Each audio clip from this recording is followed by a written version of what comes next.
Hello and welcome. If you want to improve your English listening skills and learn new vocabulary in a fun and relaxing way, you are in the right place. Before we begin today's happy story, please take a moment to subscribe to our channel and click the notification bell. That way, you will never miss a new story from us. Ready? Let's begin. Don't forget to subscribe. Leo's life was the color of a cloudy day. Gray. He woke up every morning to the same sad beep of his alarm clock. He put on the same gray suit, ate the same boring toast, and walked to the same uninspiring office building where he worked as a data analyst.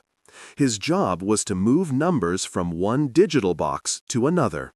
It was, he often thought, like being a ghost in a machine. His apartment was his kingdom of clutter. Piles of old magazines, forgotten coffee cups, and clothes that were not quite dirty but not quite clean formed small mountains in every room. His only living companion was a small, sad-looking plant on his windowsill that he had named Steve. Steve was losing his leaves, and Leo felt a strange connection to him. They were both, it seemed, slowly fading away. One evening, while searching for a misplaced TV remote, Leo knocked over a dusty box in his closet. It was full of old things from his grandfather. Inside, under old photographs and a broken watch, he found a small leather journal. His grandfather had not been a famous man, but he had always seemed to be smiling. Leo opened the journal.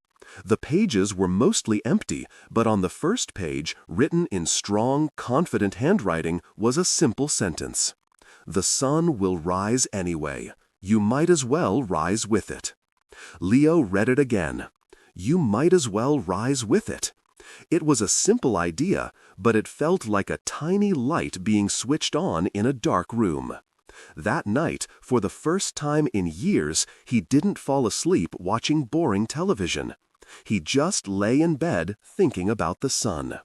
The next morning, when the sad beep of the alarm went off, Leo did something revolutionary. He didn't hit the snooze button. He just sat up. His body wanted to lie back down, to return to the gray comfort of his bed, but his mind thought of the sun. He stood up.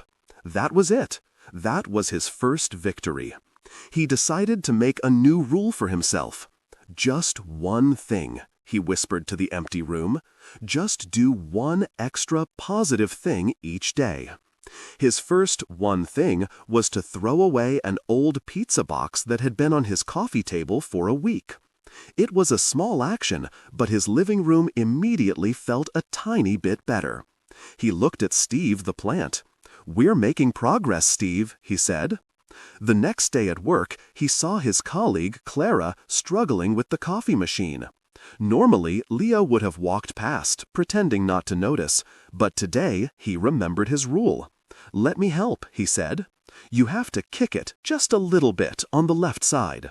He gave the machine a gentle tap with his foot, and it suddenly came to life, pouring a perfect cup of coffee. Clara laughed, a bright, surprising sound in the quiet office. "You're a coffee wizard," she said. "I'm Clara, by the way. I've seen you around, but you're always so focused." "I'm Leo," he replied, a real smile forming on his face. "And my secret is magic." They both laughed. It was the longest conversation he'd had at work all month. Leo continued his one-thing rule. One day he tidied a corner of his room and found his old guitar covered in dust. Another day, he bought proper food for Steve the plant. He started going for a short walk during his lunch break instead of eating at his desk. Of course, it wasn't always easy. One evening, he tried to play the guitar. He remembered a few chords from his teenage years, but the sound that came out was horrible, like a dying cat. Frustration washed over him. The old gray feeling returned, whispering in his ear. "See, you can't do it. Nothing has changed. You're still the same boring Leo." He put the guitar down, feeling defeated. But then he looked at Steve. A new, bright green leaf was growing. It was small, but it was there. He remembered his grandfather's words, "The sun will rise anyway." It didn't matter if yesterday was cloudy. Today was a new day. He picked up the guitar again. "Okay, this sounds terrible," he said to himself. "So what?" He went on YouTube and found a video for beginners, how to play guitar in 5 minutes. He was not good in 5 minutes, or in 10, but after an hour of patient, sometimes comical practice, he managed to play one clean, beautiful chord. The sound filled his apartment. It was the opposite of gray. It was the color of hope. Months passed. Leo's life began to change in ways he hadn't expected. His apartment was now clean and organized. Steve the plant was healthy and vibrant. He and Clara became good friends, often having lunch together and complaining about the coffee machine, which still needed a magic kick now and then. He was still a data analyst. He still moved numbers from one box to another. But now he didn't feel like a ghost. He felt Leo.